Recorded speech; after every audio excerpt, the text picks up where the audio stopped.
Halo Healthies, saya Hana dari Kementerian Kesehatan. Kali ini kita akan berbincang-bincang seputar vaksinasi dengan tema vaksin COVID-19. Seperti yang kita ketahui bersama, pemerintah Indonesia saat ini sedang mempersiapkan proses vaksinasi untuk seluruh masyarakat Indonesia. Bersama saya telah hadir Profesor Dr. Chandra Yoga Aditama, SPP Mars, DT dan H, DTCE, yang berpengalaman di bidang kesehatan, baik nasional maupun internasional, termasuk WHO. Beliau akan menjelaskan tentang vaksin COVID-19. Kita langsung aja berbincang-bincang ya, Prof. Bagaimana ini vaksin bisa bekerja dalam tubuh untuk melindungi kita? Jadi kan sekarang seperti tadi disampaikan, kita sedang bicara atau banyak sekali dibicarakan tentang vaksin COVID-19 ini.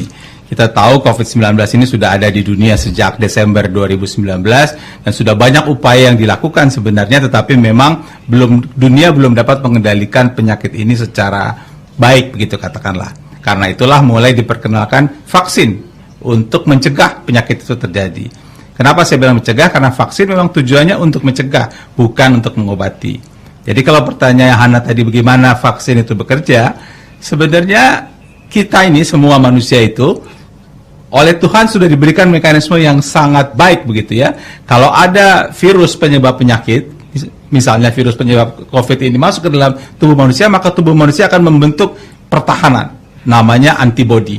Jadi kalau ada virus masuk, ada antibodi ini tugasnya untuk melawan si virus yang masuk itu. Tetapi kalau sudah virusnya yang masuk, tentu ada penyakit yang masuk begitu. Sehingga antibodinya baru timbul sesudah penyakitnya masuk. Kenapa kita sebut namanya pencegahan?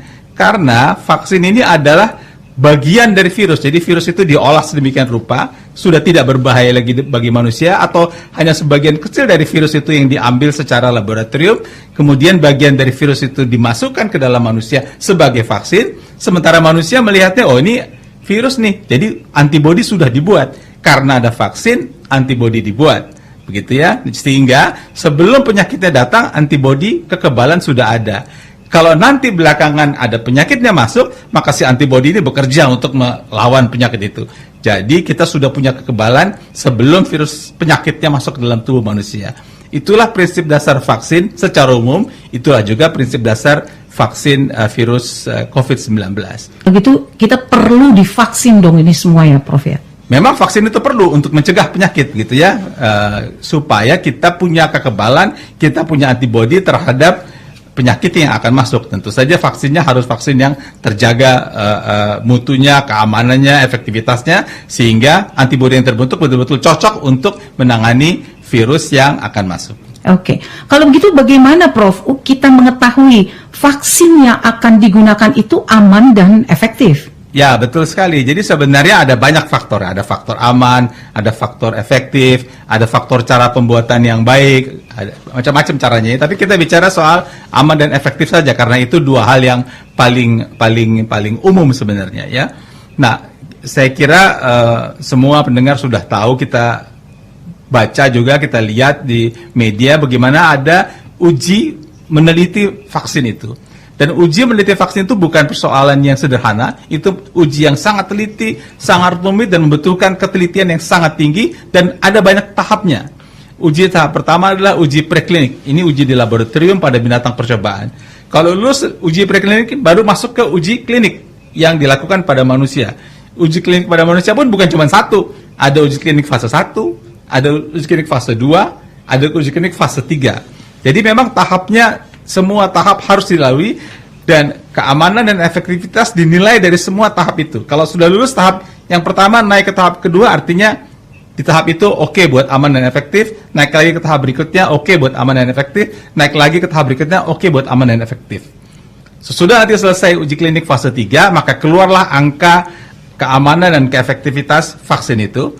Sebenarnya ada dua istilah di sini, ada istilah efektivitas dan istilah efikasi. Istilah efikasi itu adalah efektivitas hasil dari uji klinik, sementara efektivitas itu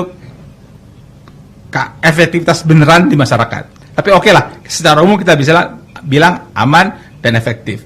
Sesudah lewat uji klinik fase 3, fase itu vaksin itu akan dihasilkan gitu, dan kemudian harus diuji dulu, dinilai dulu oleh badan yang khusus menangani itu. Untuk Indonesia namanya adalah Badan Pengawasan Obat dan Makanan, Badan POM. Untuk negara lain namanya masih beda-beda begitu. Kalau semua memang berjalan dengan baik, maka si Badan POM ini akan mengeluarkan surat izin. Bisa surat izin tetap kalau hasilnya sudah maksimal semua, atau surat izin sementara kalau kita pakai situasi memang pada saat COVID seperti sekarang ini. Sesudah ada surat izin dari Badan POM, maka kita bisa pastikan keamanan dan keefektivitasan sudah dinilai oleh badan yang sangat kompeten untuk menangani itu, yang sangat punya dasar ilmiah, sehingga vaksin yang sudah lolos dari berbagai uji dan lolos dari Badan POM merupakan vaksin yang aman dan efektif untuk dapat diberikan pada manusia sesuai dengan nilai yang ada sesuai dengan hasil uji kliniknya. Oke, kalau gitu vaksin yang akan digunakan nanti sudah dilakukan berbagai uji coba ya Prof ya, sehingga itu pasti aman dan efektif. Sudah dilakukan berbagai uji klinik ya, uji klinik berbagai fasenya, dan kemudian dinilai lagi oleh badan yang berwenang untuk itu, sehingga mereka nanti bisa memverifikasi lagi apa yang sudah dilaporkan ini benar apa tidak benar, dan hasil dari mereka sudah melalui kajian yang sangat dalam, sehingga apa yang dikeluarkan oleh Badan POM sudah memenuhi semua kaidah ilmiah nasional dan juga internasional sebenarnya. Oke Prof, menarik sekali perbincangan kita kali ini. Terima kasih untuk Prof Chandra yang sudah berbagi pengetahuan buat kita semua. Prof, boleh dong kasih closing statement buat kita semua? Ya. Yang pertama, kita kan vaksin sudah memang sedang dalam proses lagi. Katakanlah sedang dalam proses akhir dan vaksin akan diberikan. Vaksin seperti disampaikan tadi bertugas untuk mencegah supaya orang tidak menjadi sakit karena tertular virus COVID-19. Tetapi sambil itu berjalan, kita tetap harus menjalankan protokol kesehatan dengan ketat, gitu ya.